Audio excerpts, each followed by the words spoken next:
I don't know what to say when you're to me.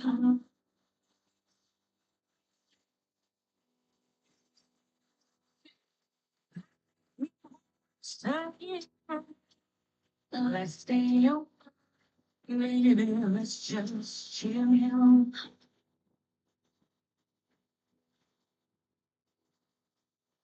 When you smile, it brightens up your face. When I feel your touch, it's such a warm embrace. It's that joy I feel.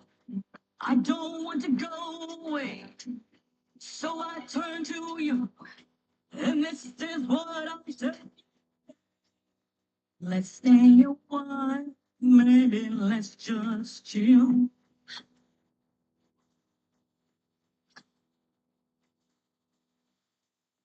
If maybe let's just chill.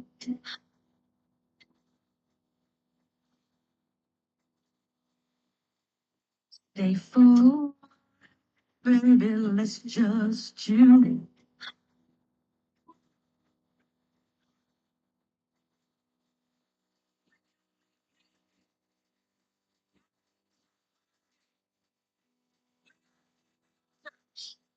I don't just kill me. You said still sounds choppy. Get it. I think it's TikTok because it's playing great. Oh man, we're bumping it on the station. Greetings, salutations. It's TNathan. And you're listening to Conversations with TNathan. My favorite song at the moment, my intro song by Chemical. My intro song for a moment. I had to temporarily play my other intro song because I just want to chill. Just want to chill. When I see you call, I don't know what to say. Well, I know I'm using Streamlabs. And like I say, it's great. I got to do this for the radio. I got to have it on the radio for this. So I'm great on the radio. I think it's just TikTok for that. But radio takes priority for music wise. AOC brought up articles of impeachment on Thomas and it's not new.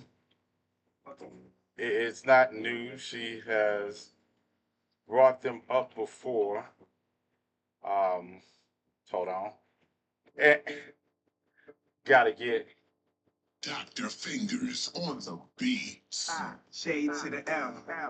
I think I know what it Fuck is. you. Now that I got that out the way, fuck you. Lower your shields And prepare to be boarded. Lord, it'll be talking. I gotta get hyped. Get a little. Yeah, this is lights out. All right, I just wanted to test out. Yeah, I'm getting great balls because I'm going to try something. Take your face off, cast a Troy. Trying some new stuff.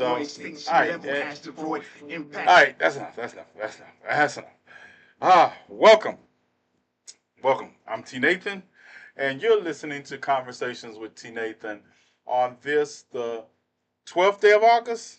Am I right? Today's the 12th day of August? Yeah, 12th day of August. That's what we're going to call it. And yeah, if you don't like it, then we're in trouble. How's everybody doing?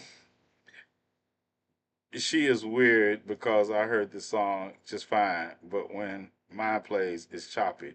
Yeah, see, that's what I was trying to test out. I think it's something else. It must be something else. How are you all doing out there? How are you all doing tonight? Greetings, salutations, welcome to Conversations with TNathan. I am your host, TNathan. If you're listening to me on the GCPR network, welcome. This is Monday. We're here on this Monday, and we got some things to get into. Earlier today, I'm on time. I thought I was going to be late because I was actually live on my social media TikTok page because we were listening to me being blinded by all this light. Plus, my allergies are acting up. we were listening to Donald Trump and Elon Musk's conversation they were having on X. And it was kind of ironic because Donald Trump, it was supposed to start at 7 o'clock Eastern Time. No, 8 o'clock Eastern Time, 7 o'clock Central Standard Time. And it didn't. they, they had the exact same problems that Donald Trump laughed at Ron DeSantis for having. Yeah, they didn't start on time. Elon Musk said that they were being the servers were being hacked. It was funny, and I'll do a video follow up on that. But we did manage to listen to an hour and 20 minutes of it once it got going late, and it was a horror show. I don't even know what way to put it. Um, it was a horror show. It was two elite individuals having conversation that was basically rooted in their desire to be dictators, their misogyny, and their racism.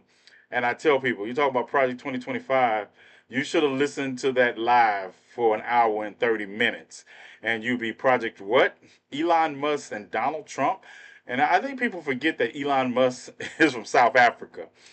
Um, yeah, he's from South Africa. So that was funny to me to hear people talking about the live like it was.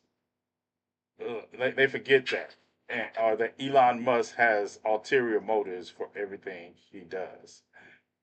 Everything he does, he has an ulterior motive for. And Donald Trump is just funny. It was hilarious to watch. And for all of you all who missed it.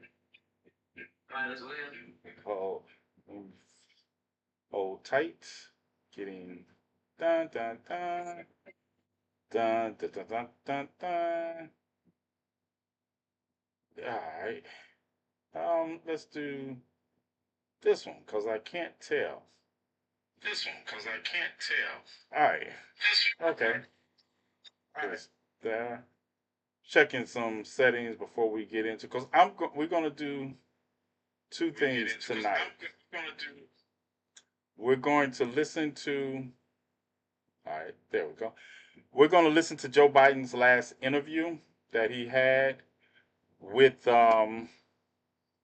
you have 8 followers and 88 notifications. Yeah, I listen to my notifications. But we're going to listen to Joe Biden's last interview. The interview he just gave Sunday about why he withdrew from the election. We're going to listen to that, and we're going to listen to J.D. Vance's interview with Dana Bash, and proceed to bash it and laugh. But both these interviews were interesting to me for different reasons. It's like watching a train wreck. It's like watching a train wreck, and you're like, I can't even turn away, but you have to.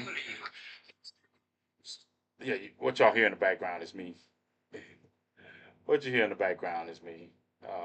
I'm testing to see what kind of echo I get. How's the new mic sound? Does the new mic sound okay? Everybody can hear me well? Greetings and salutations. How you all doing? Welcome, Olivia. Are you late or on time, Olivia? I see you. I can't say she was late, you all, because I'm going to assume she was on time. Sounds good? Y'all like the new mic? Good. Um, Working on it. I got a new mixer. I'm trying to figure out how to use it as I go. So I just got it yesterday in the new mic, and this is my first podcast radio show broadcast with it. So we're working out the kinks, and we'll get it worked out. But well, I want to, like I said, I want to play these lives, and I want to do Joe Biden first. We're gonna do his live first, and get through. Yeah, we're gonna play his first, and then we'll talk about it afterwards. Okay. All right. Back that up. We're living through history. We really are. Yeah, get out the way. Move something. Get out the way. Mm. We're living through history. That's what we've been told. That's what we're always told. We're living through history. Okay. Let's wait a while, baby. Let's go to intermission. Let's start. All right, let's get it. Let's begin with your decision.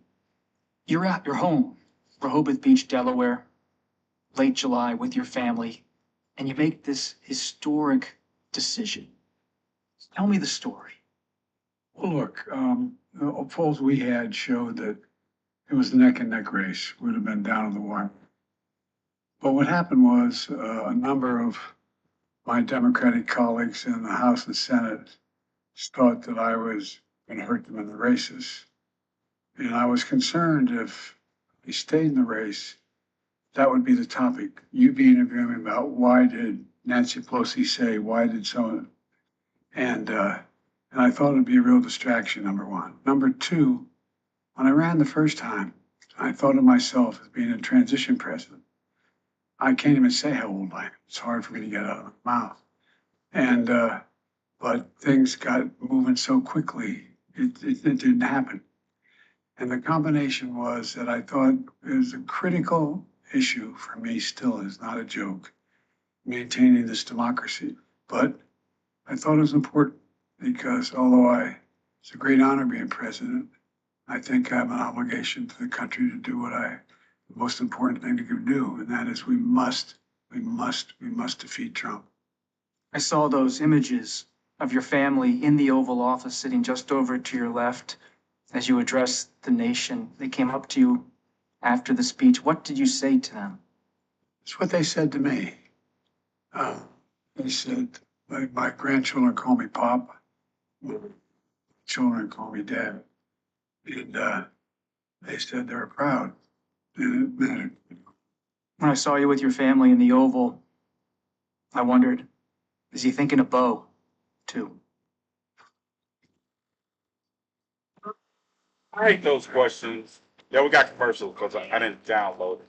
But I hate those questions or those statements when they're always. Look, I can honestly say that I think of them all the time. Whenever I have a decision that's really hard to make, I literally ask myself, what will Bo do? He should be sitting there being interviewed, not me. He was really a fine man. You know, Bo was committed to my staying committed. We had a conversation toward the end when we knew he wasn't going to live. He said, Dad, I know, we know it's going to happen. He said, I'm going to be okay. I'm all right, I'm straight. But Dad, you got to make me promise. He said, what's that, Bo? He said, I know when it happens, you're going to want to quit. You're not going to stay engaged. He went to my dad, said, look at me. Look at me, Dad. Give me your word as a Biden. When I go, you'll stay engaged. Give me, give me. Did.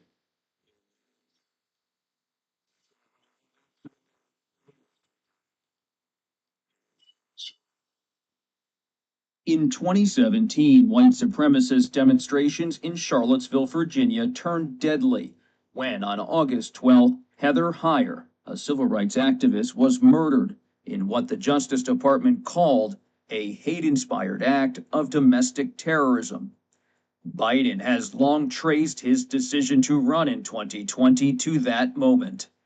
It really is the beginning of your journey to the presidency. As you look at American democracy 7 years later, how do you see it? When I spoke to the mom who lost her consequences of those neo-Nazis and white supremacists come out of fields in America with torches, carrying Nazi banners, singing the same thick anti-Semitic song in Germany in the 30s. her daughter was killed, they first went to the then President Trump and said, "What do you think?" He said, "They're very fine people." And I knew then, I knew it would do something. And that's how I decided to run, because democracy was literally at stake. And, and then he evidenced everything that we thought. January 6th, when attack on the Capitol. She now talks about making sure they're all, let out of prison. They're going to pardon them. But think of this. Every other time the Ku Klux Klan's been involved, they've wore hoods so they're not identified. In this presidency, they came out of those woods with no hoods. No one had an outlet. That's how I read it. They knew they had an outlet in the way. And he stepped up for them.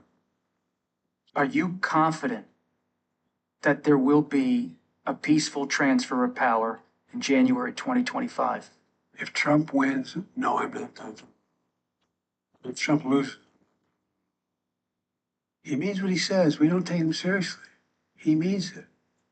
All the stuff about if we lose, there'll be a bloodbath. It's have to be a stolen election. Look what they're trying to do now in the local election districts where people count the votes. They're putting people in place in states that they're going to count the votes, right? You can't love your country only when you win. Trump has said his remarks on Charlottesville were not intended to praise white nationalists, and that he was warning of economic carnage when he said bloodbath. But Trump isn't the only thing on Biden's mind. You have about 5 months left in your presidency. You're managing 2 wars, domestic policy, the economy. On foreign policy, Israel's war with Hamas. Is a ceasefire possible? Yes, it's still possible. The plan I put together, endorsed by the G7, endorsed by the UN Security Council, et cetera, is still viable. And I'm working literally every single day to, and my whole team, to see to it that it doesn't escalate into a regional war. But it easily can. You've had a lot of ambition. Some senators told me in March of 2021, you took them into the Oval Office, pointed up at FDR's portrait and said, "We're going big. We're going in that direction." I did, and we have, with the great help of so many people.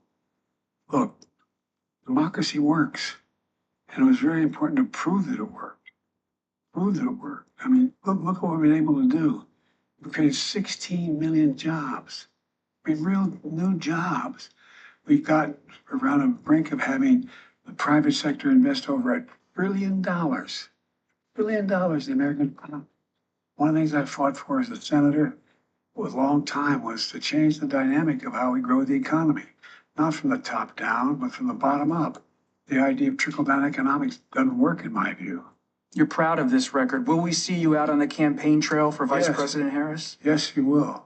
I talk to her frequently, and by the way, I've known her running mate is a great guy. As we say, if we grew up in the same neighborhood, we'd have been friends. He's my kind of guy. He's real, he's smart. I've known him for several decades. I think it's a hell of a team.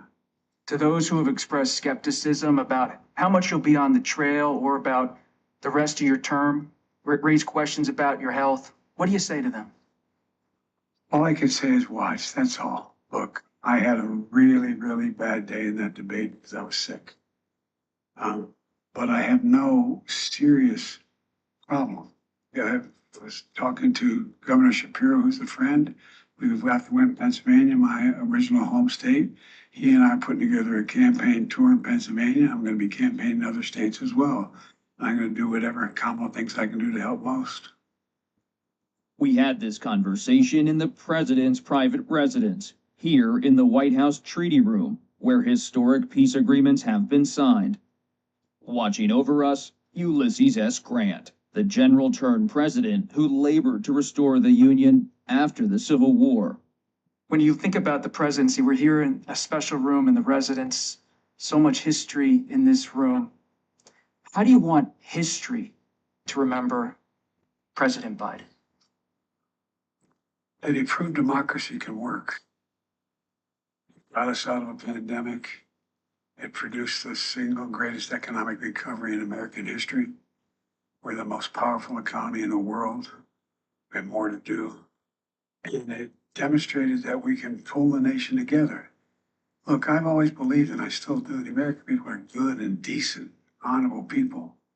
When I announced my candidacy to run way back for president, I said we got to do three things: restore the soul of man, build the economy from the middle out and the bottom up, not the top down, and bring the country together.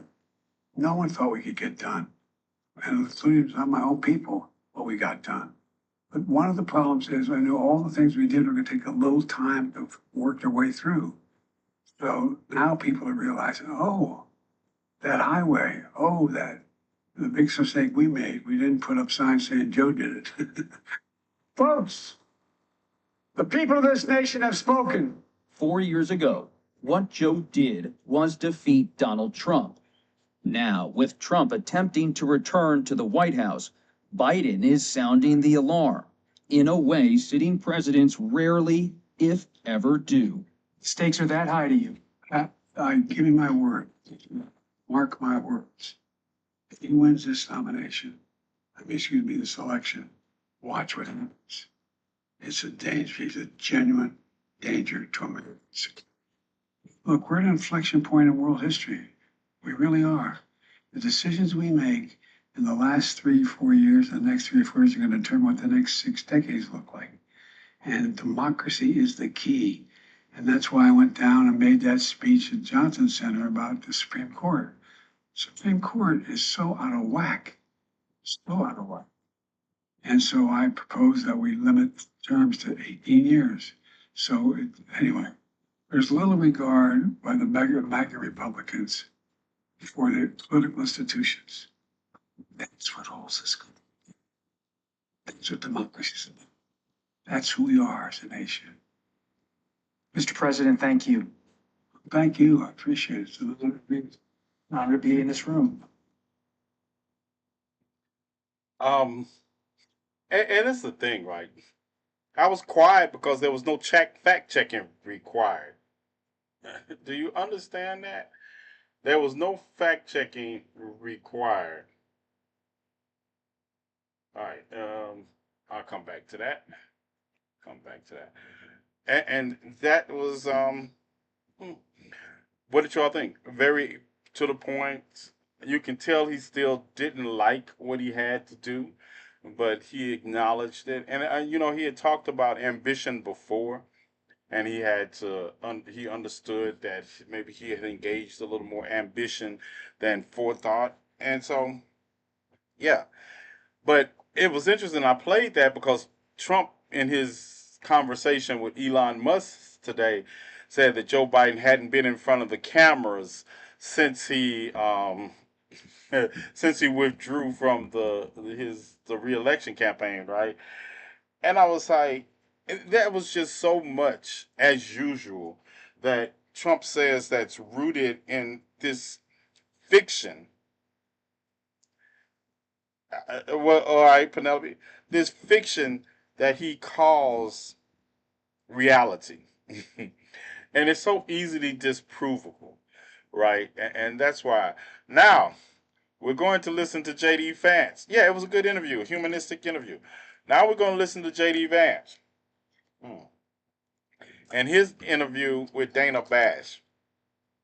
And I'm telling you, this is, and I troll on X a lot. I troll the far right on X a lot. And they are saying that J.D. Vance ate Dana Bash up in this interview, right? They just show me every day they don't understand how media actually works. They show me that every day. Every day they prove to me they do not know how things work. Because they say anybody things else, like but I this. think that it drives home how they're Hold trying. on. No, we're not ready for you yet, JD. We're not ready for JD yet. But they prove every day that they don't know how things work with their continued insistence of things that didn't happen happening. So that was the Biden interview. Get your opinion, what you all think about it, and we're going to move on now because it seemed like everybody got it. There was no really conflicting statements. He didn't really need fact checking. He talked about Heather Heyer and his decision, what made him run in the first place. But we did understand that he said he was a transitional president, and I like how he dealt with that with the truth. And he said things were moving too fast, but that still doesn't mean transition doesn't have to happen. So things moved fast, but still it was transition. So now we're going to go to the weird one, JD Vance, and we're going to listen to him. We're going to listen to JD Vance. I'm sorry, I have to submit you to all to this, and we're going to listen to him as he doesn't, as he has this to say. Thank you so much for doing this. Yep. Appreciate it, Senator. Thank so you. within a week of you being named on the VP ticket, the Democratic I will be nominee fact changed. checking And in real time. you seem to be struggling a little bit with how to approach the new dynamic. How are you approaching your new opponent and the new ticket? Yeah, well, I think it's pretty straightforward, actually. We're running against a set of policies that I think have failed the American people, and we're running to a set of policies, President Trump's 4 years in office, that I think really succeeded for the American people. And I think that what's different about it, and you're right, Dana, it is different, but what's different about it is that we're running against a different person who a lot of Americans just don't know. And so I think we have to remind people that President Trump delivered lower prices, lower inflation, a prosperous and peaceful world, and also a secure border. And Kamala Harris's policies have produced the exact opposite. Now, that was an easier case to make when Joe Biden was in there because people associate Joe Biden with the policies. But I think Kamala Harris clearly owns the policies of the Biden-Harris administration, especially when we consider the fact that, as we've all learned over the last few months, Joe Biden clearly isn't capable of doing the job. And so I think that drives home. Yeah, when did we learn that over the last few months? That he wasn't clearly capable of doing the job. He's done the job.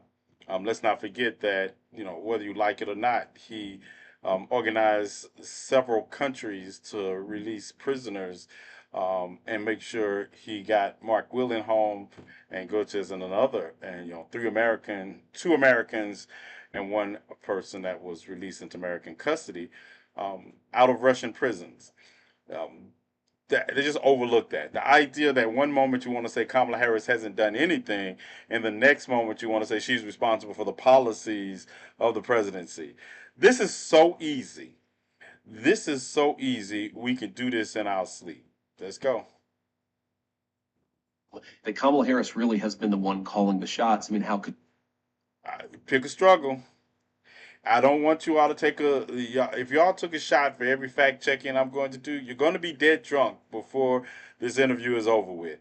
And it's not just that. It's just like the latest CNN poll came out today, and Kamala Harris, 55% of those polled say she has a better temperament for being president than Donald Trump. And that is a switch from just a month ago with Joe Biden and Donald Trump polling. And this is what I don't think people realize about politics. There's a lot of people calling, well, she needs to give an interview. She needs to give an interview. The woman wasn't running 20 days ago for president of the United States. And we have to understand that why is she going to give an interview before she has policy points to answer the questions that the media is going to ask her? So she'll be releasing an economic plan this week, and I'm sure she'll be willing to talk more in depth about it. But it just amazes me how I watch people use these talking points about why something hasn't happened, but by the same token, accuse people of not knowing what they're doing. It will make no sense. What is she going to talk about from a policy standpoint that is policies are put together by multiple experts, and you go over and you find. So until she does that, I didn't expect her to give an interview.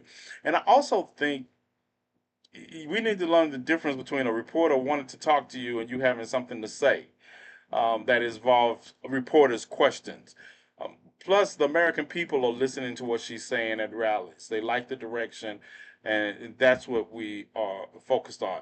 A lot of the talk about media personnel is just who they want to be the first. They want to be the first to get the interview more than they really care about what they have to say. All right. What's up? Greetings, Is she salutations. not? I think Joe Biden doesn't really know where he is. Kamala Harris has been calling the shots, as who? Well, I think she has to have been, right? If Says she's not who? calling the shots, Dana, then who is? And I do think it drives home something that's fundamentally dishonest about the way that After the last statement, and then you go into there's something fundamentally dishonest. This whole interview is the height of hypocrisy, right? The height of hypocrisy to to say that with no proof, no facts, and then go into talking about honesty when you haven't produced no facts to support your claim. Vice President Harris and also a lot of senior Democrats have approached this. If you remember, for months, even years, the argument was that Joe Biden was sharp, he could clearly do the job. And the minute that he performed poorly in that debate and he became political dead weight, you have Kamala Harris and everybody else trying to throw him overboard. But I think the more troubling question is why did so many senior Democrats, including the vice president, cover for him? And if Joe Biden wasn't capable of doing the job, as even a lot of Democrats say now, was Kamala Harris in charge or was somebody else in charge? And that's a real issue. There's no evidence that Kamala Harris threw him overboard, but I want to move on to something. You. This is why I say, be careful what you ask for. All this time they said that Joe Biden wasn't fit to run for re-election. So when they do find somebody to take his place on the ticket, now you're complaining that Joe Biden isn't running for president. I told you, these things write themselves.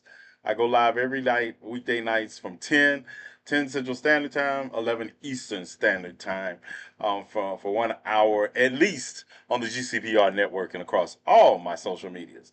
But listening to him, right, it's the hypocrisy. And then I want you to, those of y'all who were listening to Elon Musk and Donald Trump's conversation with me today, just listen to him. I've realized that weird is a great way to describe them. Just weird. The Governor Walz has called you and Donald Trump, and that is weird. Sure. And it is taken off. The New York Times reports that when Donald Trump was asked about it, he said, "Not me, they're talking about JD." I want to buy your house. I can pay you cash for your house, no matter what condition it's So in. we got You know, commercials. to sell it. Well, certainly they've levied that charge against me more than anybody else, but I think that it drives home how they're trying to distract from their own policy failures. I mean, look, this is fundamentally schoolyard bully stuff. They can accuse me of whatever they want to accuse me of. As Harry S. Truman once said, if you can't take the heat, stay out of the kitchen. And I'm doing this because I think that me being vice president will help improve people's lives. So I accept their attacks, but I think that it is a little bit of projection, Dana. If you think about just take a couple of days ago, Tim Walz gives this big speech. He's been announced as the VP nominee. And I remember when I had just been announced as the VP nominee, I gave my big speech and I saw my wife and I gave her a big hug and a kiss because I love my wife and I think that's what a normal person does. Tim Walz gave his wife a nice, firm Midwestern handshake and then tried to sort of awkwardly correct for it. So I think that what it is. Did you all hear that? Did you hear him talk about how Tim Wall's reaction on stage to his wife, which I don't know which rally they're watching, but okay. He gave his wife a handshake. No, he actually grabbed her hand and pulls it towards her, but that's another conversation. The hypocrisy of how many times I'm going to put together a mixtape of Donald Trump and Melania on stage or in person in public together. And I want them just the idea that he said that when Donald Trump couldn't even get a kiss on stage. She turned her cheek to him, right? These things just write themselves. Oh, yes.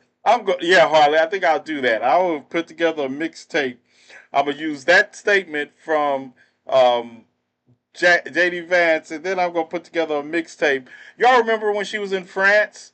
They were in France, and he went to try to hold her hand, and she pulled it back. Oh my goodness. This just writes itself. It just writes itself. two people, Kamala Harris and Tim Walz, who aren't comfortable in their own skin because they aren't comfortable with their policy positions for the American people. And so They're comfortable in their own skin. Because but they're uncomfortable for their policies. Let's just take Tim Walz for a moment, right? Because we're gonna get into some more of what he says about Tim Walz. And they talk about stolen valor. Understand, Tim Walz served 24 years in the military. If he wanted to, he retirement's at 20 years for y'all don't know. He said he served 24 years in the military. If he decided to leave on the 20, he didn't even. I don't even know why they talking about it. I don't have to give you a reason for why I'm leaving after 24 years of service. He does not owe them a reason, a justification. He should have, none of that. After 24 years, he doesn't owe you an explanation for why he's leaving. Yeah, how long did you serve, JD? And we're going to get into that in a minute, but that part was just too rich to pass. so they're name calling instead of actually telling the American people how they're going to make their lives better. Now, I know y'all be like, "Are you gonna let it play?" No, I'm not gonna let it play. I'm gonna interrupt him every time he says something stupid. To be on the ticket, you are the running mate of the man who is giving everybody who's ever ran against him or he doesn't like an insulting nickname. And you're gonna talk about name calling. I tell people all the time, people be asking me, why do I use ad hominems in my arguments? Or why do I always have, I don't use them at the end. I start off with calling bigots, racists, and Rocky Raccoons names. I start off with it. It's not something I work my way up to. But to say that in the face of Trump being, you're on the ticket with Donald Trump, like I told you, this is the height of hypocrisy. I think that's weird, Dana, but look, they can call me whatever they want to. You're saying Tim Walz doesn't have affection for his wife? I don't even understand that. Said that he acted weird, which he did, on a national stage in front of his wife and in front of millions of Americans who presumably were watching at home. And I think that it's projection, Dana. Look, I think this election should be a. You want to talk about somebody acting weird about their wife, right? You all remember when white supremacists attacked J.D. Vance's wife, Ursa. His argument to them was she's a good person and I love her because she's good with the kids. His whole weird argument back at white supremacists that had insulted his wife was to try to convince them that she's a good one. Y'all know, y'all have them people in white supremacists and they always hold up, well, this is my black friend and he's one of the good ones. He's not like all them other black friends, all the black people. That's what he did to his wife. And he want to talk about weird.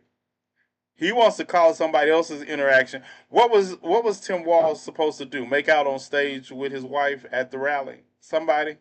Anybody? Right, Harley. This is the man who said defending his wife. He didn't defend his wife. He just tried to convince them that his wife was a good. Yeah.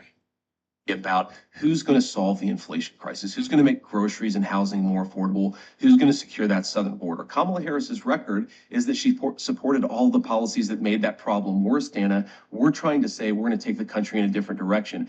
I really think that it's important to point this out, Dana. Their entire campaign has not been about here's our policy for how we're going to make your life better, or here's what's wrong with Donald Trump and J.D. Vance's policies. We're going to name call and hope that you don't notice that we don't have an agenda. That is the entire Democrat approach to this election. They have done both. They have both policies and they are trying to define Dana, it as well. If you go to Kamala Harris's campaign page right now, they still don't have a policy. Well, let's talk about policy positions versus about what they're going to do. You hear this, right? This just goes back to what I'm saying, right? J.D. Vance is the last person who should be talking about policy. Tim Walz has policy. You can see what Tim Walz has done in his 2 terms as governor. His school lunch program, his codifying of a woman's right to choose. in his state. You can see his policies and how they have earned him a second term in Minnesota. You can see those policies. So to say that people don't have policies is disingenuous. Also, I don't think people know the job of the vice president. All the other stuff they do might be nice, but the vice president of the country has one job. The vice president of the country is an understudy. Is the highest level of understudy in this. The vice president of the country is not until they branch off on their own and run for president. Their job is to carry the policy line, be the president pro tem of the Senate, and it's not to advocate policies that are different than the president until such time as you become president. You are an understudy. So when they say she doesn't have any policies, she has policies because you can go back to her Senate career and see the policies she's introduced in the Senate, but that's not her job as vice president. You're right. Donald Trump has already said that you're not important, J.D. Vance. he had already said it doesn't matter who the vice president is, and he showed it by picking J.D. Vance. You know, talk about, talk about, you know, is that how many couches do you think are in the vice presidential residency? How many couches do you? Okay, going back. I think that's really insulting to Americans. You started out talking about the policies in this interview, but you have been on the campaign trail questioning Tim Walz's military record. You say it was shameful that Governor Walz retired from the military before his unit deployed to Iraq. I'll read you something that Joe Eustace, who is a veteran, he served with Governor Walz, said. He said that's a lie. He said he was as good a soldier as you'll find. I'm not trying to defend him. I hope people don't think that. What I'm trying to do is defend someone who served his country. I'm not voting for him. I'll campaign against him, but I don't think it's fair to characterize his service the way they have. Governor Walz served 24 years. He even stayed after he could have retired because of 9/11, more than the country asked of him. Do you honor his service? Well, of course, Dana, I honor his service, and I've never criticized what Tim Walz did when he was in the military. I criticized his retirement decision, and most. How do you listen to this? Listen to what he just said. I criticized his retirement. Retirement decision. Does this make sense to anybody? Can somebody make this make sense? J.D. Vance is criticizing a man who served 24 years in the military retirement position. Make it make sense. Most importantly, Dana, I criticized his lying about his own record. Okay, this is a guy who was captured on video saying, I carried a gun in war. He never went to war. This is a guy who's been captured on video. As other people say, he's an Afghanistan veteran. He's a veteran of a war, nodding along in agreement instead of saying, no, I did serve my country and I did it honorably, but I never went to a war zone. I'm not criticizing Tim Walz's service. I'm criticizing the fact that he lied about his service for political gain, Dana. Okay, anybody who only serves 4 years, anybody who only served 4 years in the military has no right to criticize somebody with honorable discharges from the military after serving 24 years. Let me say that again. J.D. Vance served 4 years in the military. J.D. Vance has no right to question the military service, the retirement conditions of anyone who honorably served 24 years in the military upon their discharge. That's not only that, you don't get to be on the ticket with a person who avoided Vietnam by claiming he had bone spurts. You don't get to criticize Tim Walz 24 years of honorable service when you're on the ticket with somebody who told John McCain he doesn't like those who are captured. You don't. Yeah. Right. And he talked about Tim Walz he was a combat sergeant. Yeah, that's what he was classified as. Yeah, he was classified as that. J.D. Vance was classified as a combat correspondent. And Dana Bash has seen more war zones than J.D. Vance. Dana Bash, as a matter of fact, off the top of my head, I can think of Dana Bash, I can think of Wolf Blitzer, I can think of Anderson Cooper, Don Lemon. I think all of these correspondents at CNN have been to a war zone more than J.D. Vance has. He needs to shut all the ups. Is that my nephew? Now, I served in the United States Marine Corps, and you know this. And look, there are a lot of things that I'm proud about. I've never lied about what I did or overstated it because it would be beneficial to me in an election. I think same name as my nephew. Did. That's what I was criticizing. And yes, I do think it's scandalous behavior. You talked about one of the things that he said, weapons of war. He was talking in a campaign stop about, he was trying to talk about gun control. Sure. And he said, weapons of war I carried in war. I will say that the Harris-Walz campaign did say that the governor misspoke there. Sure. Do you accept that? He misspoke. Another word is that he lied about it, and he didn't correct the record for 15 years until he was put under political pressure because I called it out, Dana. Whatever you want to call it, a misspeaking or a lie, I think Tim Walz should have to correct the record. Now, you pointed out a soldier who defended his service. There have been a number of soldiers who served with Tim Walz who have criticized him on the exact same grounds that I have because it's not right to misstate or to embellish what you've done, and I think that's what he did. And on the question of when he left the National Guard, he filed his election paperwork February 10th, 2005. That was a month before the National Guard even announced that it was possible that they would deploy to Iraq, and it ended up being 2 months. He retired 2 months before they actually got the paperwork. But on CNN last night, Dana, one of the people who was actually in charge of him said they knew they were going to deploy to Iraq in February. Now. So now we're telepathic. And now he's saying that he retired after 24 years. He retired because he knew they were going to be deployed to Iraq. 24 years. And now you're talking about what the man knew. But he also was talking to his troops about running for Congress before that. February of 2004, fall of 2004. So he knew he was going to Iraq. He decided to quit, to retire, whatever word you want to use. Retire. Because whatever. It's not every word. He wanted to. It's not whatever words you want to use. He retired. Retired.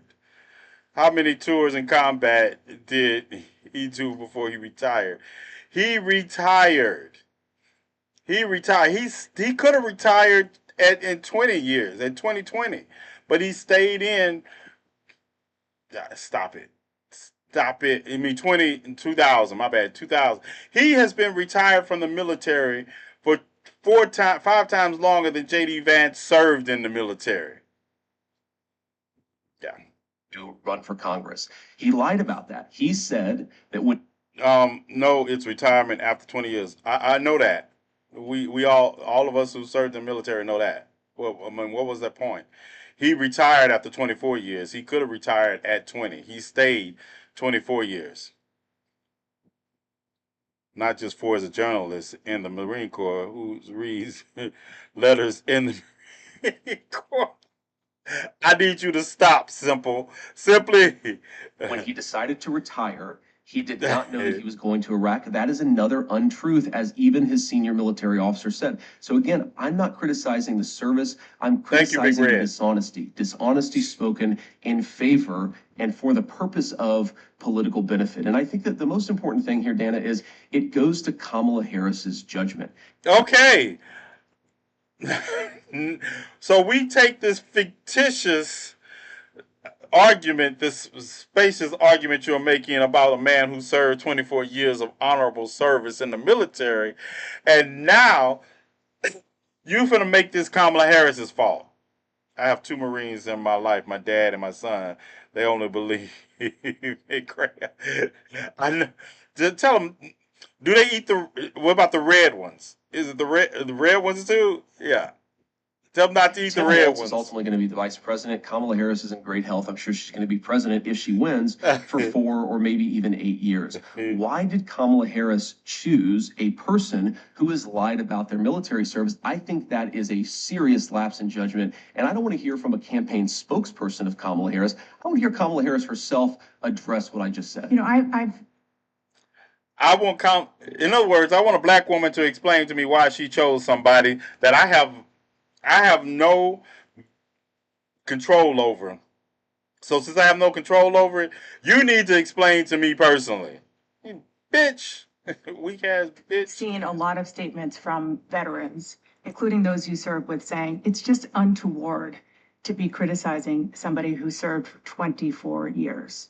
Dana, I'm not interested in the ad hominem. I've heard from a lot of veterans groups who criticize Tim Walz. The question is, he said he served in war and he didn't. That is a dishonesty. I couldn't care less what one or the other person says about it. I care about what the truth is. The truth is that Tim Walz didn't tell the truth. And importantly, Dana, this is about Kamala Harris's judgment. And I think that when you ask, why has Kamala Harris allowed the border to be wide open? Why has Kamala Harris supported policies that have promoted the increase in inflation? I think it. Okay. After graduating from Middleton High School in 2003, Vance enlisted in the United States Marine Corps and served as a military journalist in a non-combative role in Iraq for 6 months in late 2005. He completed a total of 4 years of service. Just thought I'd goes put to that the out heart there. of her judgment, and I think that that's what we should be talking about. One last question. Donald Trump didn't serve in the military. He received a medical draft deferment for bone spurs to avoid serving in the Vietnam War, reportedly as a favor to his father. Do you find that shameful too? I think that Donald Trump didn't serve in the military, but he didn't lie about it, Dana. I've known Donald Trump for a long time. You don't really think honors so you think he had honors me bone for my spurs? service. Donald Trump didn't lie about serving in the military. He didn't say that he went to Vietnam when he didn't. This is the problem. I don't criticize him. Okay. I know I gotta get through this before the radio. But do you hear it? We're not gonna make it. Y'all gonna have to join us on live. If y'all gonna hear the rest of this, y'all gonna join us on live. Cause I don't think we're gonna make it to the 8-minute mark. Cause I can't stop. I have to stop this every time. But just listen at him, right? I'm telling you, nobody, no, here. I was just letting people know if they're listening to me on the radio, GCPR network, that they have to, I go off at 10. I might go a little long. Who knows? If the boss, I might just not answer the phone if the boss called me. But if y'all listen to me in GCPR land and I have to go sign off in 8 minutes and you all want to hear the rest of this commentary, come on over to my social media pages on YouTube, on TikTok, both TikToks, on Twitch. I'll be back. I'm suspended from X for a while. I'll be back on X next week or this weekend sometime, and you can listen. All right. We're not gonna make it past the 8-minute mark. But keep me ready. Anybody, whether they served our country or not, I think it's honorable to serve, but obviously a lot of people have reasons for not serving. I criticize somebody for embellishing their record, for lying, saying I went to war. Dana, do you think that it's a problem that he said I went to war, but he didn't actually? That seems to be a problem to me. Well, they've corrected that. Let's move on to. They've corrected it by admitting that. Let's move on to another important issue to voters, and Please. that is the issue of abortion. You wrote the foreword for a new book by Heritage Foundation President Kevin Roberts of Project 2025. Project 2025, among many other things, calls for rolling back approval of the abortion drug mifepristone. Donald Trump told me during the debate that he would not block the drug. And on Thursday, when he was asked, he didn't rule it out. So which is it? Well, look, Dana, first of all, Project 2025 is not affiliated with the Trump campaign. Kevin Roberts is a friend of mine, but Excuse me. Did she say that Project 2025 was associated with the Trump campaign? She just said you wrote the foreword for a book for the president of the Heritage Foundation. Did somebody hear her and say that it was on the campaign? Anybody? I'm just checking, right? Because all I heard was her state some facts, and he answered yes. So apparently he did not listen to his own answer. Yeah, I was. She said that hey, um, you wrote a foreword to a book, and the book's author just happened to be the author. The president of the Heritage Foundation for Project 25. But hey, what do we know? Let's hear this I wouldn't say fraudulent that he speaks explanation. for the president in the same way I wouldn't say that he speaks for me.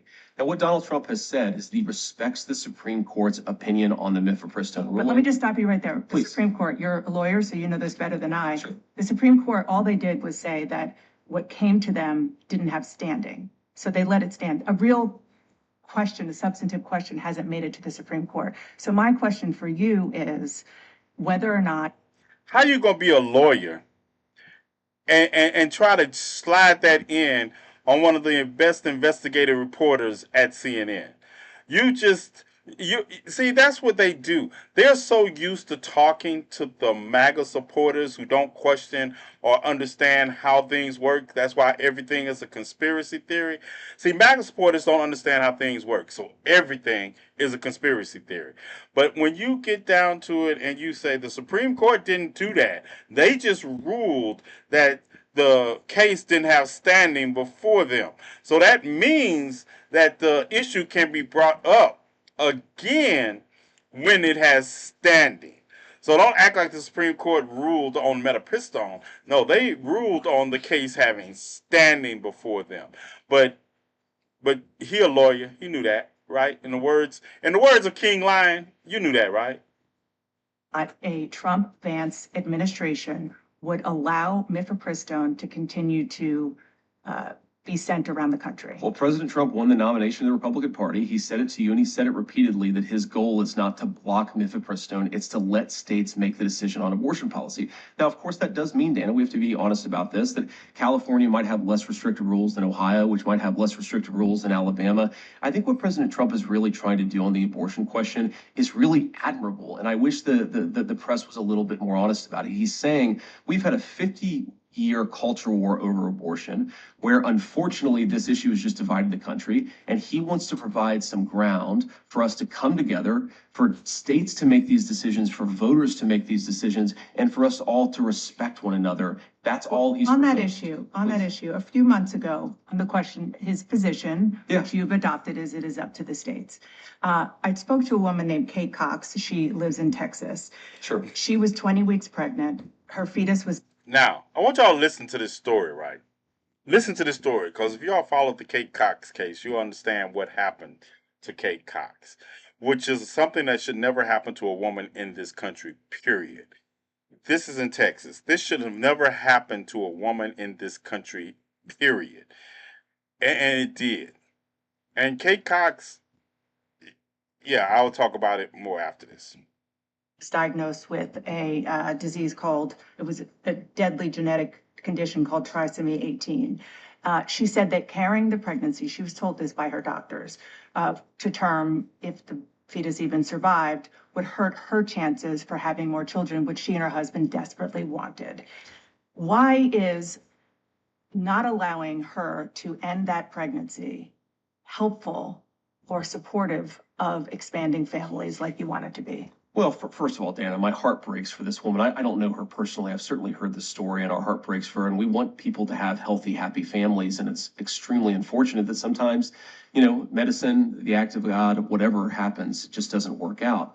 And what the president has said, I think, very clearly, is that he is not trying to prevent women who have non-viable pregnancies from getting access to the medical care that they need. Allowing the states to decide, a place like Texas, which has very strict laws now, doesn't allow a Kate Cox to end a pregnancy that is fatal and could potentially hurt her ability to have more kids. But what President Trump has said is that we are going to let voters make these decisions. And again, Texas might have a view that President Trump disagrees with. They might have a view that President Trump agrees with, but you've got to let the voters make these decisions. So you're And comfortable with that ultimately, law in Texas? I'm not comfortable with anything, Dana, because I'm not passing judgment on what these laws should be. And you ask me my own personal view. I campaigned against an Ohio referendum, but I think that we have to let voters decide. And when they speak their mind, you have to be respectful. Agree or disagree with whatever voters decide, they're going to make these decisions. Welcome back to State of the Union. Here's more of my interview with GOP vice presidential nominee J.D. Vance. I grew up always on the bigger side as a kid. I was always slightly thicker. John King is doing a project talking to voters all over swing states. He talked to Republican voters in the critical swing state, must win, I would say, swing state of Pennsylvania. One of them, Carol Carty, said she was almost a childless dog lady because she didn't happen to meet the right person until she was 40 years old. Another, Joan London, was offended that you don't think she has a stake in the future of the country because she doesn't have children. What do you say to key voters like that, Republican swing voters? Sure. Who are put off by your views? Well, what I would say, Dana, is if you look at what I said in context, the Harris campaign has frankly lied about what I actually said. I'm pro-family. I want us to have more families, and obviously sometimes it doesn't work out, sometimes for medical reasons, sometimes because you don't meet the right person. But the point is that our country has become anti-family in its public policy. Let me just give you an example of this. So after our second child was born, my wife and I, we have 3 little kids. After our second child was born, Why is it that they believe that people who don't have children don't have a vested interest in this country's outcome? You know, this man is trying to walk this back, but his literal words were that people with children should have more rights than people without children. Anybody want to take that one? Well, oh my goodness, I'm late. All right, hold on, y'all. we get the baby home from the hospital. Oh. We get this Oh. ridiculous out-of-network Oh, I medical missed the bill message. that is Let me pause this for financially just a moment. shocking, and we're pretty well. Let me pause that for just a moment. Yeah, what's up, GCPR land? It's TNathan. Yeah, we ran a little over. Don't mind us. Yeah, but hope you enjoyed it. If you would like to hear the rest of our, if you want to hear the rest of the podcast, come on over to any of my social media sites except X. Except X, where I am presently suspended at, and join the rest of the conversation. Okay, and apologize for all the music that was supposed to be on right now. I'll make it up to you all on Saturday. All right, peace out. All right, I missed the message. I missed the message. I was too involved. All right, tell Vance to mind his own damn business. This is what gets me, right? As I was saying. And this is what gets me. The idea that the way, dude, watching them trying to walk back their statements is even worse than listening to them making the statements in the first place. This is like a horror story, listening to him trying to walk these stories back. Off. And that happened because we have ridiculous laws in this country that are anti-family. I've sponsored legislation to try to fix things like that so moms and dads don't get these surprise medical bills. I think it's important for us to be. J.D. Vance is a multi-millionaire. And he's talking about when he bought his 3rd child home. And he was surprised at the bill. You mean you wasn't surprised at the first bill, the second bill, but the 3rd bill got you surprised? I guess it is so disingenuous listening to people who make millions of dollars a year talk about a bill that is not even 1% of their yearly income. Like it is such a strain in the face of people that a bill like this is 40 to 50% of their yearly income. And he's talking about, oh, that's when I knew it was a problem. Medical health care in this country has been out of control. It has been at the point where middle, what they call them? They call them, what do they call it? Middle class. I had to think. The middle class has been medical billed to death. And this man is talking about when he bought his third child home, he saw the bill and he was like, oh, we got to do something. You didn't think of that right then, JD Vance. This is just a talking point. This is a talking point. Yeah, this is not a truth. Pro-family. That's all that I've ever If said. you want to be Please. pro-family, I want to, because you do criticize, as you just did, the Democratic Party for being anti-family. I do. You called out Kamala Harris and Pete Buttigieg in particular. Kamala Harris has two stepchildren. Pete Buttigieg and his husband have adopted twins. Do you recognize them as parents and more broadly as being part of families? Well, of course I do, Dana. I mean, you know my life story. I Well, was I actually say of raised. course. I You was called them out raised, by but Dana, name. I was raised. By one name. of the first people that I gave a hug to after my RNC convention speech was my stepmom, who's been an incredibly important person in my So life. she's not my childless. my kids call her Mamaw. Of course she's not childless, but You again, called her that. the criticism, I certainly did not call my own stepmother No. childless. Kamala Harris. I criticized Kamala Harris for being part of a set of ideas that exists in American leadership that is anti-family. I never, Dana, criticized people for not having kids. I criticize people for being anti-child, and I do. Did you hear? Don't they ever? Y'all better not ever talk about Kamala Harris's word salad. This man just ran all the way around the block to get back to the same point. Like I say, I didn't criticize people. Oh, I criticized me being anti-kid. What? As many people who out here who are trying to have children, but cannot have children for some medical reason or not. Or people that can't have children because they don't want to bring children into a world they can't afford child care in, that they can't afford medical bills associated with a child. And this man is sitting here talking about people being anti-child because they don't have children. Do think that Kamala You Harris think she's has made some anti-child? bizarre statements. She has said things like it's reasonable not to have children over climate change. I think it's the exact opposite message we should be sending to our young families. I want to expand the child tax credit. I want to stop those surprise medical bills. I want to make housing more affordable. I want to stop those surprise medical bills that I got when my third child was born, and we're multi-millionaires. That was a surprise bill that I got when my third child was born, and yeah, and you put it on a So credit that if you card. have a young family, you can actually afford to put them in a home. And I think that And then the disingenuous nature of saying that he has probably some of the best insurance in the world. How much you think he paid of that bill for that his insurance didn't cover? Yeah. it's unfortunate that so much of our public leadership has become anti-family. One final point on this, Dana, if you go back to the COVID era, one thing that really frustrated Here we me go. and motivated some of these comments is we were at a point where we were kicking kids out of school. We were masking 3-year-olds and putting the masks back on them, even as they were trying to rip them off at school. I think that if we had more people who took the right perspective and had a little bit more understanding of how little kids actually operate, we would not have made so many of those mistakes during COVID. So you're joining the party of non-mask. You're literally joining. The reason they're not talking about the Epstein files is because even number one, um, it's not going to change the narrative any to do with Donald Trump.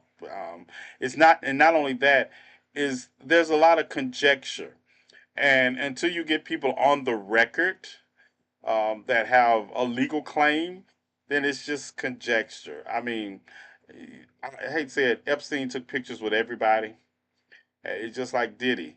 You know, everybody been to a Diddy party. That doesn't mean everybody at the Diddy party. There's enough people that were at the Diddy party that wasn't participating that other people get to hide and shield themselves behind that.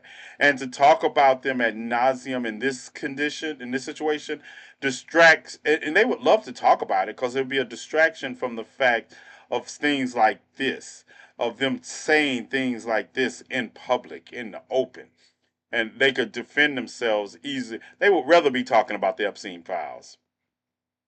That's a whole nother conversation because No, people it's didn't know. related to No, this because people didn't know as much because it was literally a novel Sure, virus. but Danny, you asked me I about, just- okay, you've now asked me 3 questions about comments that I made 3 years ago. Uh-huh.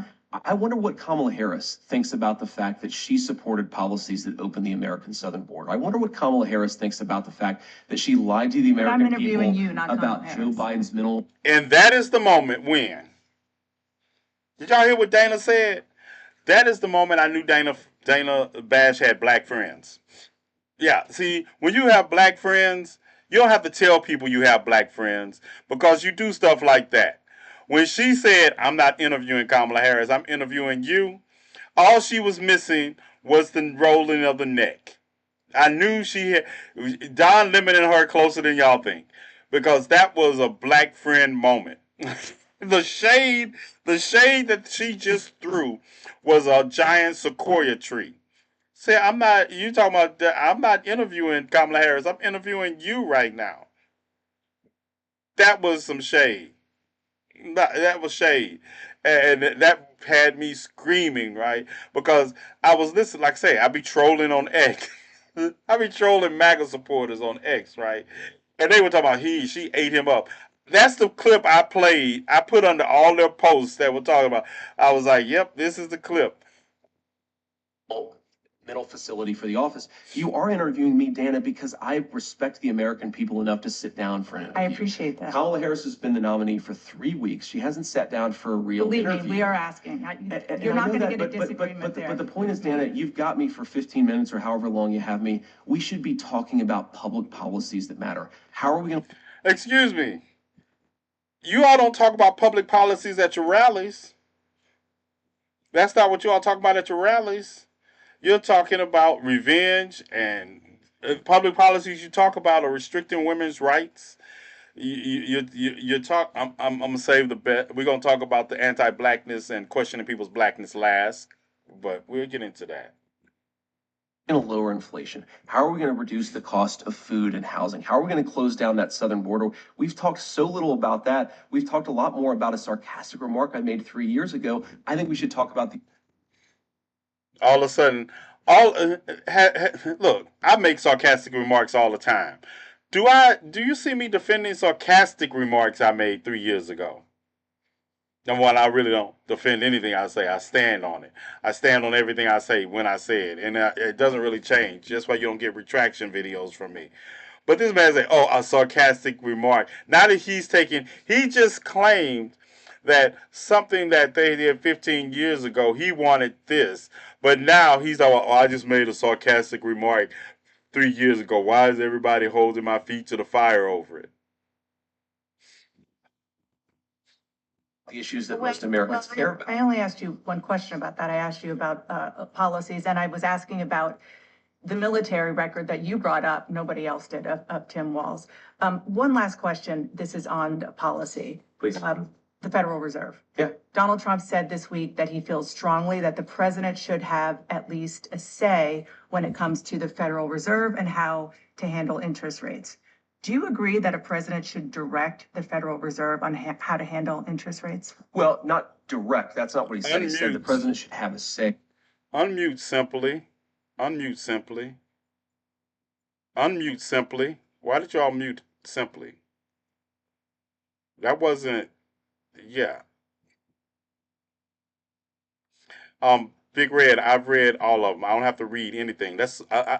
I get insulted when people tell me to read something when I talk about things better than most people on this app do because I read voraciously. I don't just read over. That's why I know how many pages shit is when I talk about it. So I appreciate it. I understand you all are used to being in other people's lives where they don't do what they talk about. But before I talk about a damn thing, I read it and research it voraciously because I can do this shit off the top of my head.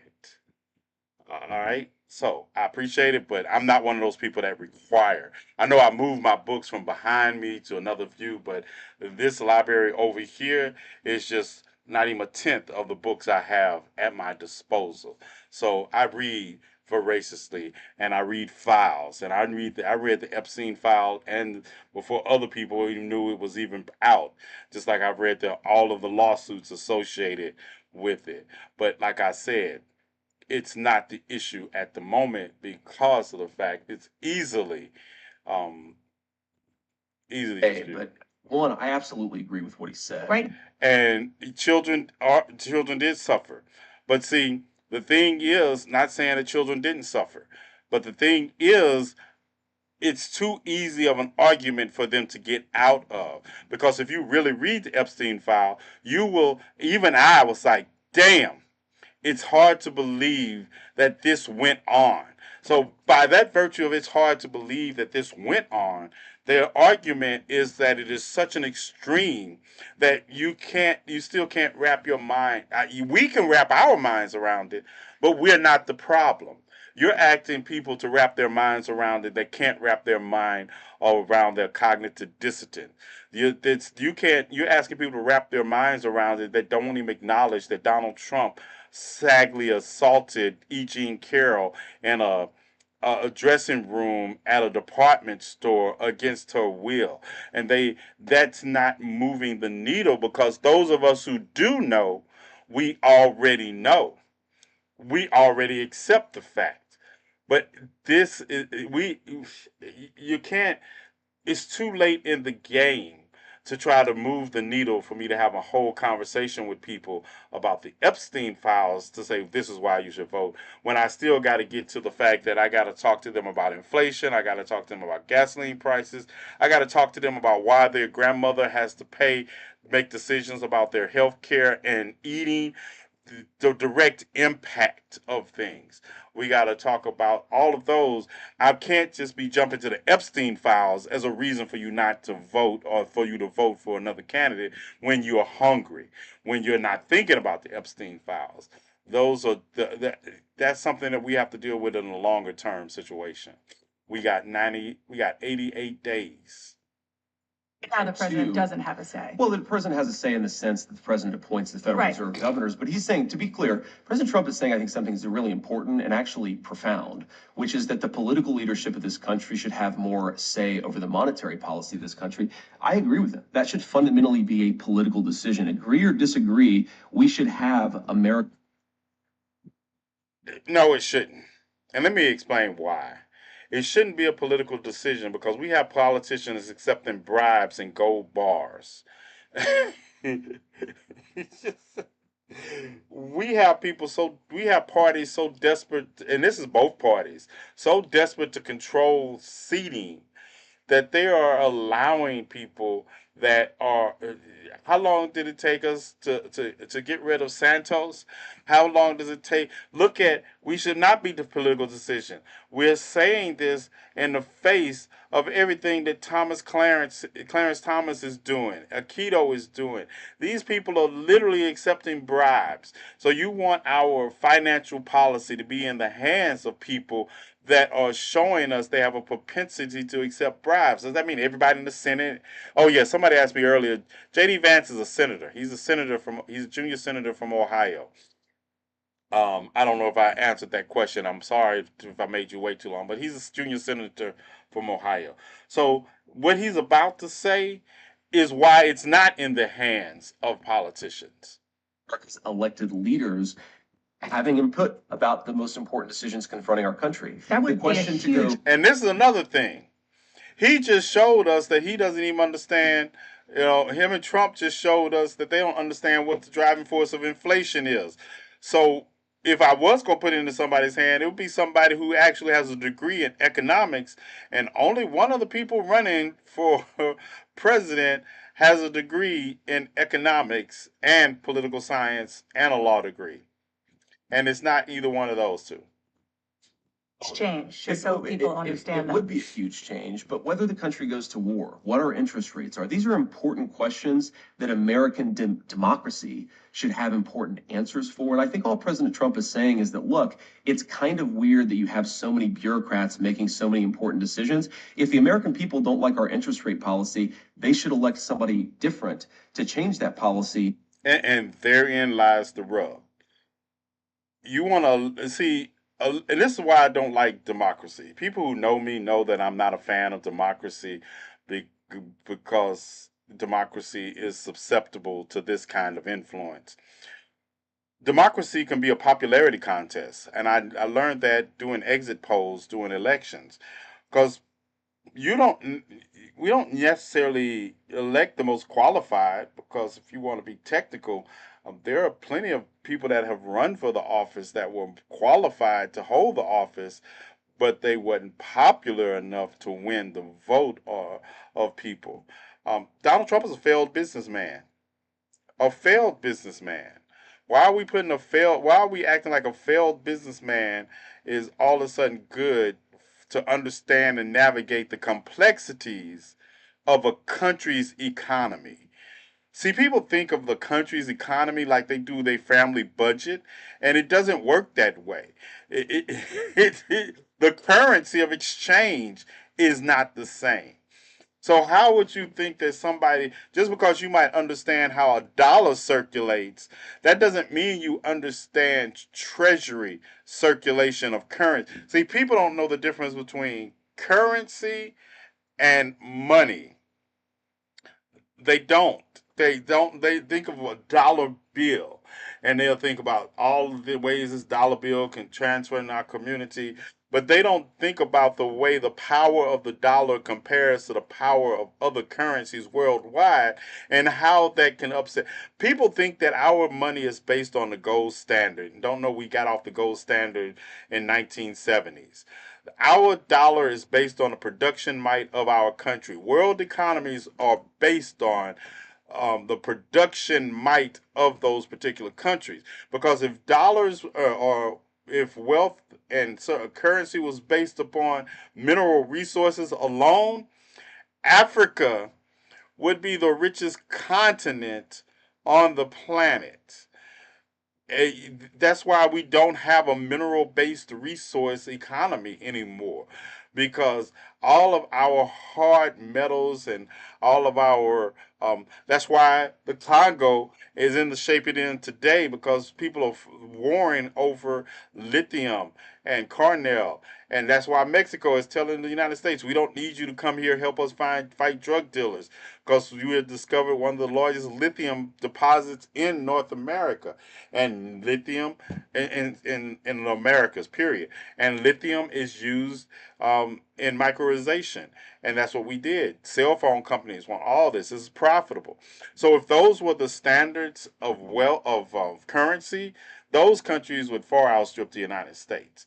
And then another thing I wanted to point out, you know how Donald Trump is always talking about drill, baby, drill, that somehow it's going to miraculously solve all the problems in the world. The United States is the largest producer of domestic oil in this hemisphere. Just thought I'd throw that out there. The United States is right now. Nothing should be above democratic debate in this country when it comes to the big questions confronting the United States. Okay, one last question. Please. And I can't believe I have to ask you this, but I do, because Donald Trump has been attacking Kamala Harris's racial identity. He has not. Yeah, he said he. Oh, hold on. But ask your question. He said he has not. He said he is not. Get ready for it. Well, he questioned her racial identity. He said a number of years ago she happened to turn black. Her What's up, father Cam? is Jamaican. Do you believe Kamala Harris is black? I believe that Kamala Harris is whatever she says she is. You know, and I've been thinking about this more and more since I heard it. And I said earlier, because I saw my video, you say, why is it so many of you all whose ancestors enslaved black people all of a sudden questioning the blackness of black people? You know, Kamala Harris would have been a slave in 1870. Meaning, I'm sorry, in 1817. She would have been a slave. To hear white people have this conversation like they're onto something, if anything makes me want to punch one of you all in the face, it is the idea that you have engaged in this conversation because of Donald Trump. This is this is one of the reasons why I want to beat up any black person that says they're supporting Donald Trump or any white person that is running around having a conversation about the blackness of Kamala Harris. Because you wasn't having those conversations when you were selling us on auction blocks, when your ancestors were selling us on auction blocks, when the Klan was riding through our neighborhoods.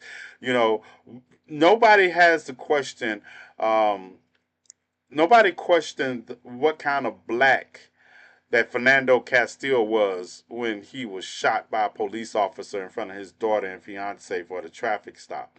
Nobody questioned what kind of black Bottom John was when Amber Geyer busted into his apartment claiming it was her apartment and shot an unarmed man to death. Nobody is questioning blackness then. But all of a sudden, you'll question the blackness of a woman who went to a historically black university, who, while at that historical black university, pledged a historically black sorority, the Divine Nines Alpha Kappa Alpha Sorority Incorporated, a black woman who went to law school in California and while there joined the Black Law Association of America, a black woman who then went to the United States Senate and joined the Congressional Black Caucus, something that Tim Scott is not even a part of. And all of a sudden, you all want to talk about, is she black?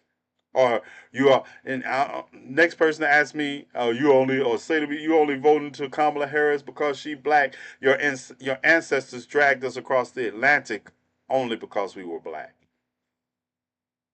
I'm gonna need you all to sit down before you get slapped. Y'all gonna get slapped, and you're gonna have no one to blame but your master. Because some of us, and don't tell me, oh, well, I got a constitutional right to say what I want to, and I have a constitutional right to show you that that doesn't come without consequences. It doesn't come without consequences. So fuck around and find out. But I believe importantly that President Trump is right that she's a chameleon. She pretends to be one thing in front of one audience. She pretends to be something different in front of another audience. Welcome to code switching. See, that's another thing white people are getting introduced to into this election. Code switching is not a chameleon. Code switching is an actual survival content by black people in this country. And also is what we do when we work in telemarketing and we call you all up to get you to buy something and we put on our, hi, how are you doing today? My name is TNathan Fairley and I was wondering if you would like to buy, yeah. We talk differently to our children. We talk differently to our friends. We talk differently to our parents. We present ourselves differently in the workplace. We present ourselves differently when we're hanging out with our brothers. And it's called code switching because it is actually a survival mechanism. To hear J.D. Vance, of all people, talk about being a chameleon or to not understand that, just like you would criticize, when she went to Atlanta and she put on a southern accent, you can't put on what you don't have.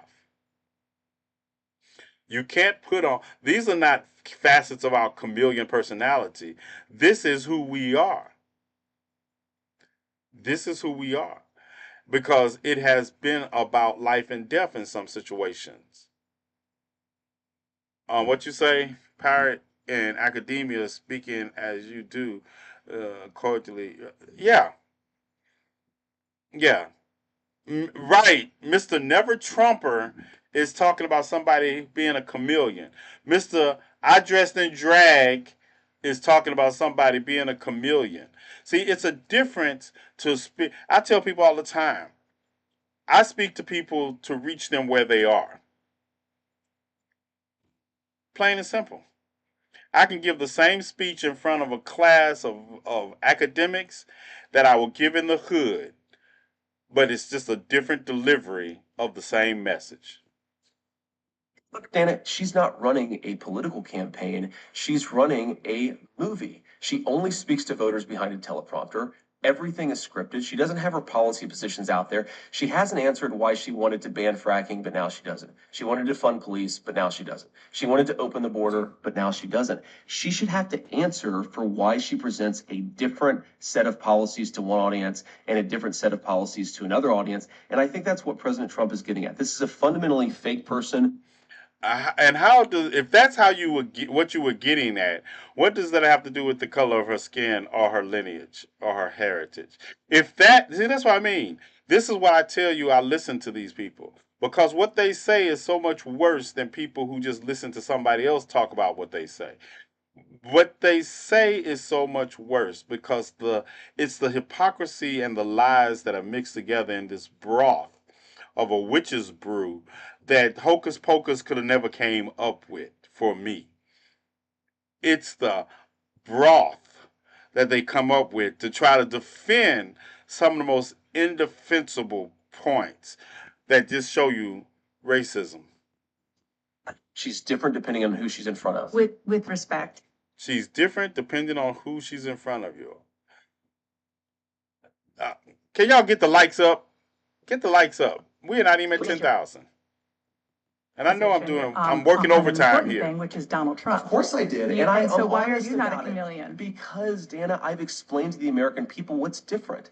People change their minds when the facts change. They should. What? See, that's what I mean. The hypocrisy. People change their minds when the facts say they should, but anybody else does it. Yeah, there are positions I took when I was in my 20s that I don't take today in my 50s. It just doesn't happen. That's a reality. Because I'll be some of those positions I need to go back to because we need to knock some motherfuckers out. Cam, suit up. But if you want to be the people's vice president or president, you should have to stand before an interviewer and say, this is why I changed my mind. So to everybody who's seen that I criticized Donald Trump since he asked the question, here are two things. You didn't just criticize him. You said he could be America's Hitler. Well, that's right. You didn't just criticize him. You didn't just, that'd be like me all of a sudden becoming like, if I called you a Rocket Raccoon 5 years ago, I probably mean you're probably still a Rocket Raccoon today. Yeah.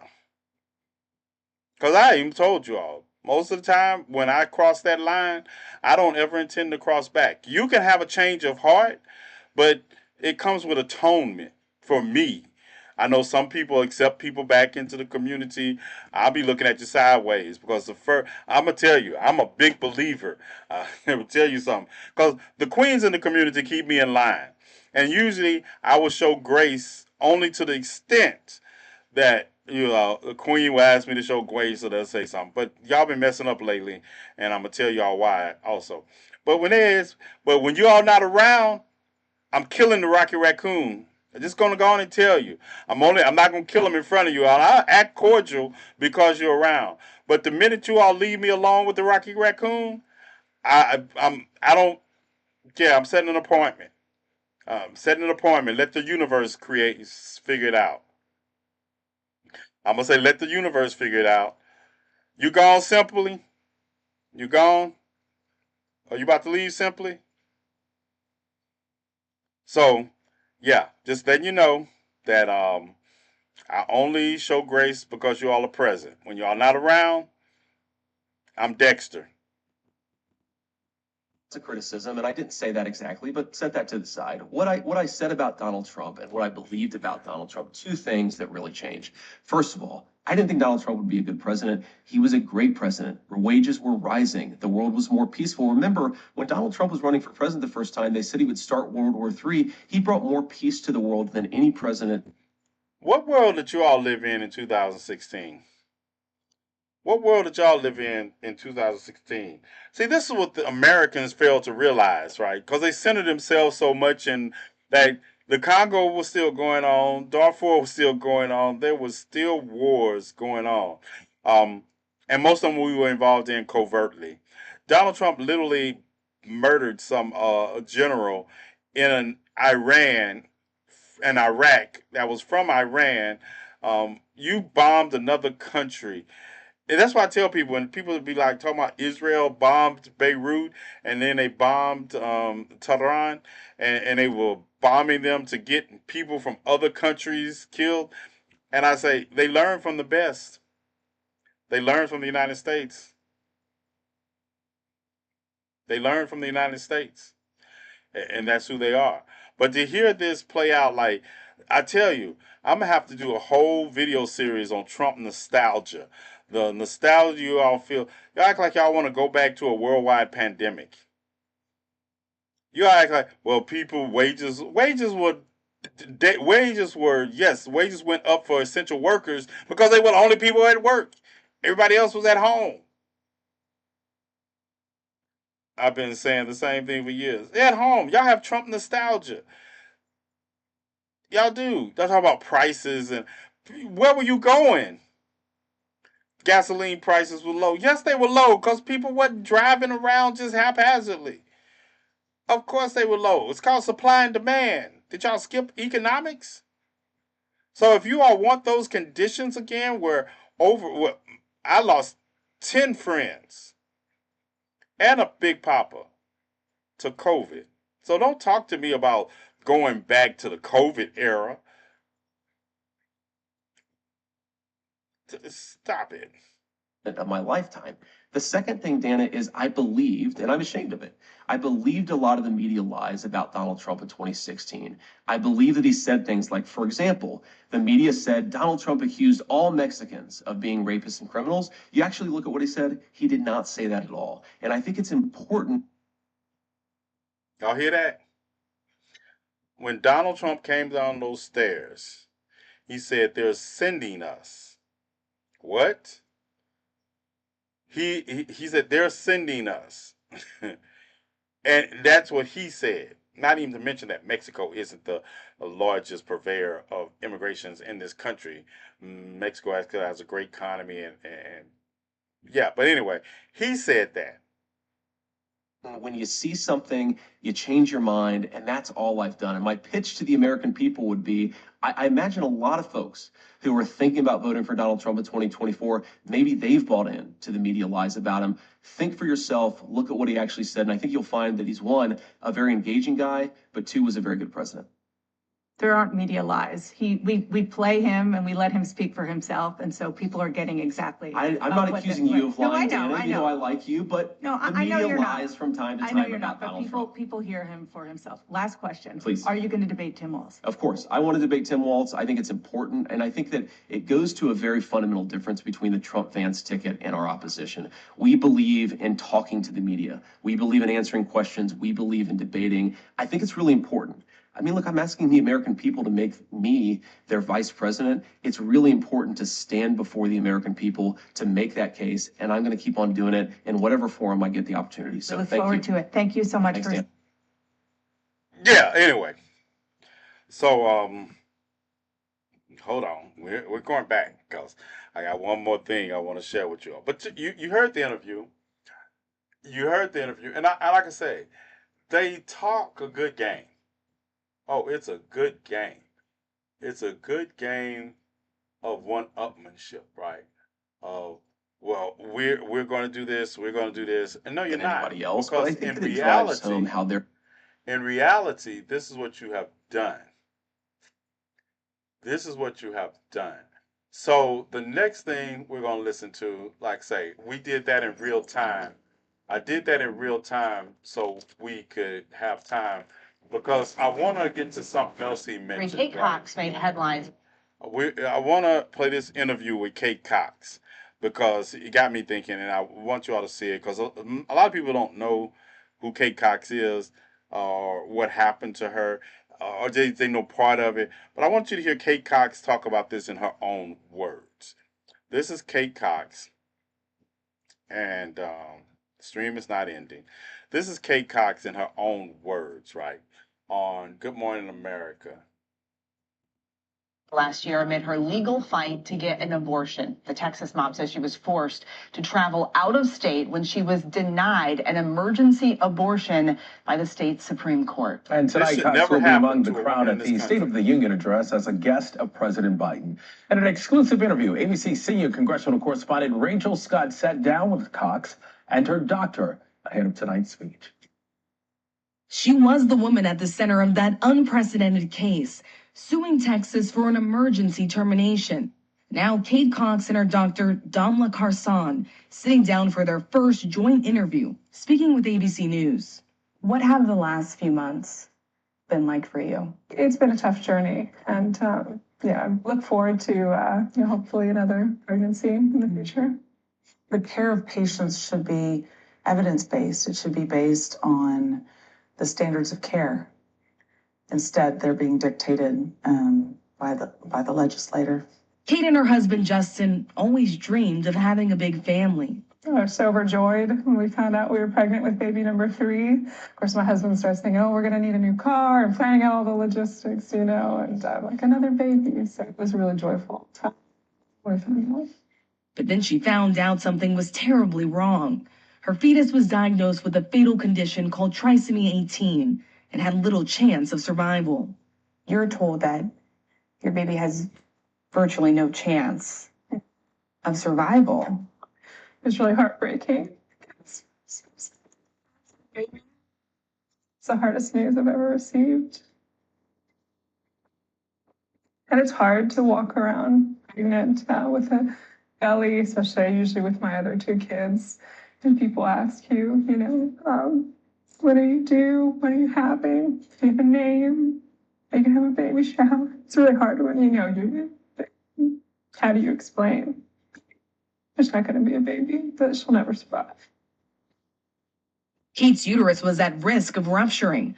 Dr. Carson warned that if she carried this child to term, it could be her last. So the risks increase by the day. The risk of hemorrhage, the risk of uterine rupture. I'd been to the emergency room on multiple occasions. How much longer did I have to go going in and out of emergency rooms? Texas bans abortions outright, with a narrow exception to prevent major bodily harm or save the life of the mother. Kate was certain that would apply to her. Her case went all the way up to the Texas Supreme Court. She says with her health on the line, she couldn't wait for them to make a decision, so she fled the state. And the court ultimately decided she didn't qualify for an emergency termination. Are your hands tied as a medical professional in the state of Texas to care for your patients? Absolutely. Most physicians are afraid. You can lose your medical license, up to 99 years in prison, and $100,000 fine. So physicians are terrified. They're not willing to take that risk. I felt so impotent to provide the care that my patients need. I mean, I wanted to be home. I wanted to be close to my doctor. I wanted to be able to hug my babies after, to cry in my own pillow. I didn't want to have to try. Tonight, Kate Cox and Dr. Carson will be attending the State of the Union. Kate, a guest of President Biden and the First Lady. What do you want to see changed? I'd love to see the government get out of medical decision-making. I'd love to be able to have those decisions be between my patients and myself. I just hope that people learn from what we've gone through. How many people have to speak up? How many women have to tell their most painful journey publicly before something changes? And Rachel joins us now from D.C. with more on this story. Rachel, always good to see you. So Kate describes this whole ordeal as heartbreaking. What did she say it was like to be pregnant, grieving, and then having to make this difficult decision? And really, DeMarco, that is exactly it. She talked about how difficult this was, not only to process the news that your baby has virtually no chance of survival, but then also trying to figure out the next steps, having to possibly travel out of the state to seek that emergency abortion that was ultimately denied in Texas, all the while then trying to take that trip, figuring out childcare for your 2 kids that are back at home. She was still experiencing a medical emergency. That's why she was seeking this emergency termination in the first place. And Rachel, you mentioned that her and her doctor will be at the State of the Union address tonight. How do you think their story may fold into President Biden's address?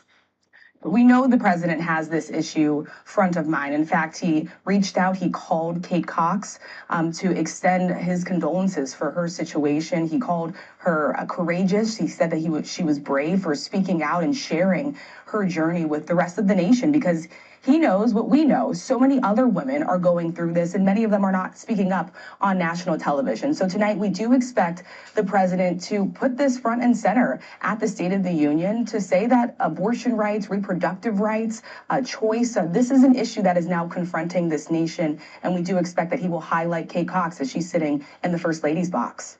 Well, I'll be watching. Yeah, senior congressional correspondent.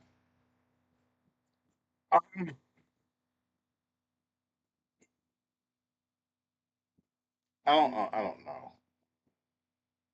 No woman should have to go through that. Even, and I don't think, and Kay Cox is a story of until it happens to you, you don't understand. I saw a comment about voting against her own best interest. I don't think anybody, I don't think any woman, um, how do I say this?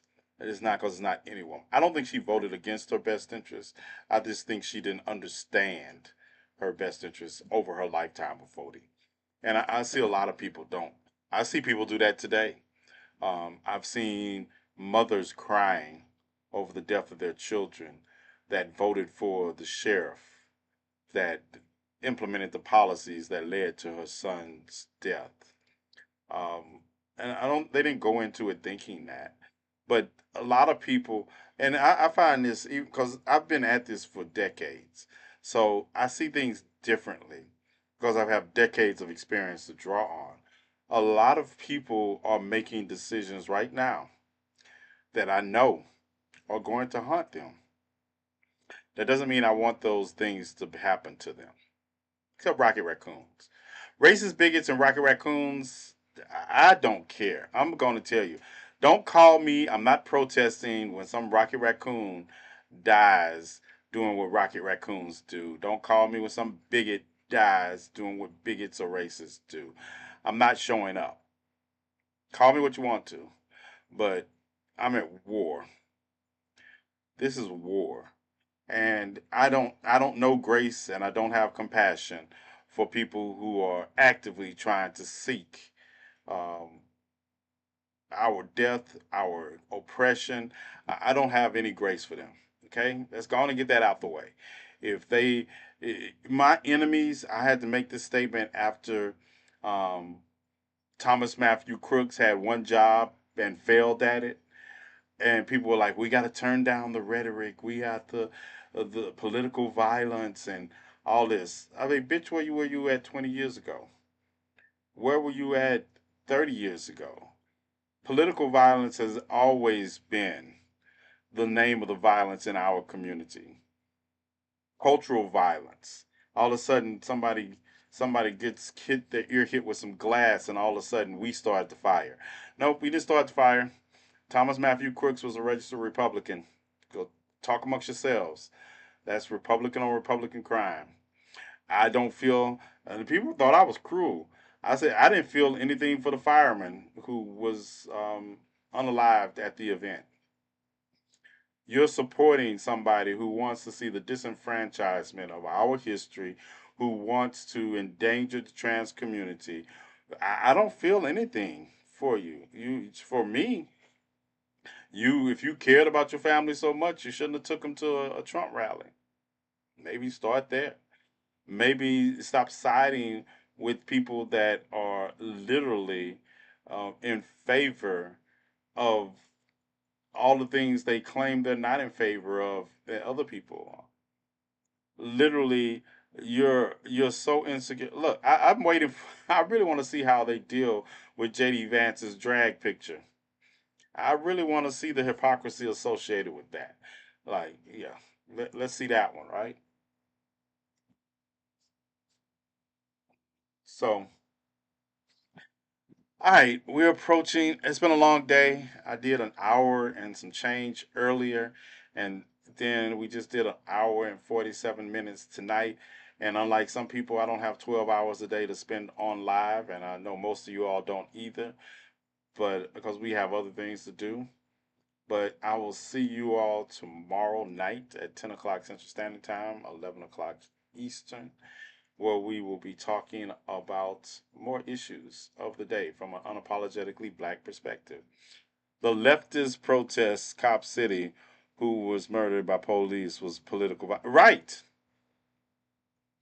Look, if you want to get to it, every every civil rights every civil rights leader or activist that died during the civil rights movement was political violence.